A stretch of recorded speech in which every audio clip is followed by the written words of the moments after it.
თავარი სულიერსა და მატერიას შორის თავარი ბალანსის დაცვა, ხო, სულიერ სამყაროებთან ეს თეთრი მთვარე გვაკავშირებს ჩვენი წარმოდგენით და შავი მთვარე ეს მატერიას ჩვენს პირად სურვილებს, ჩვენ დაუკმაყოფილებელ სურვილებს, მატერიალურ, ანუ განსხეულებულ სურვილებს გვაკავშირებს და აი ის რაც არაცნობიერში კარმული ასტროლოგიის ჩამთვარეში ბუდობს, ესე რომ ვთქვათ, ხო, ის ამოსაყვანი არის, გასაცნობიერებელი არის, დასამუშავებელი არის და სანამ ამას არ გავაკეთებთ, ჩვენ ან სერიოზულ ძილში ვართ ხოლმე, ვამბობთ ეზოთერიკა ესე ამბობს, თუმცა მეც რასაც ვაკვირდებით, უნდა ჩემი პირადი გამოცდილებით უფრო ეს არის, როდესაც გრძნობ, რომ რაც უფრო ამ ჩრდილთან არა გაქვს კავშირი, მით უფრო შენ ცხოვრებას ვერ ცხოვრობ, მით უფრო შენ პოტენციალს ვერ იყენებ და თითქოს მართლა ძილში ხარ, აი ესეთი იცურაჩი რო ავიღოთ, ესე ჩანს ხოლმე.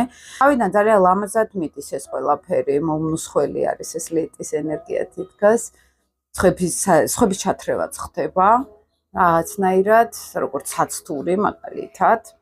ყოველთვის ამ ენერგიაზე გაყოლა ეს არის დაუმუშავებლად, სწორედ გავუკეთებ რომ დაუმუშავებლად ეს არის ხოლმე უკვე დამონგრეველი ენერგია, როგორც სხვებისთვის, ისე საკუთარი თავისთვისაც და ეს არის ზუსტად ის ხიბლი, რომელსაც მივყავართ ფაქტიურად ნგრევისკენ. თუ არ გავაცნობიერეთ ეს, თუ არ მივიღეთ, რა გვინდა ჩვენ, თუ არ ვისწავლეთ სწორი სამყაროსთან კანონების შესაბამისად მოქცევა, ხო? და მე ეს ლილიტის ენერგია ხდება ჩვენი ძალიან სერიოზული დასაყრდენი, ჩვენი ძალა, ჩვენი დაცვითი მთავარი მექანიზმი ამ ცხოვრებაში, პოზიტიურ დაცვით მექანიზმს გულისხმობ აქ.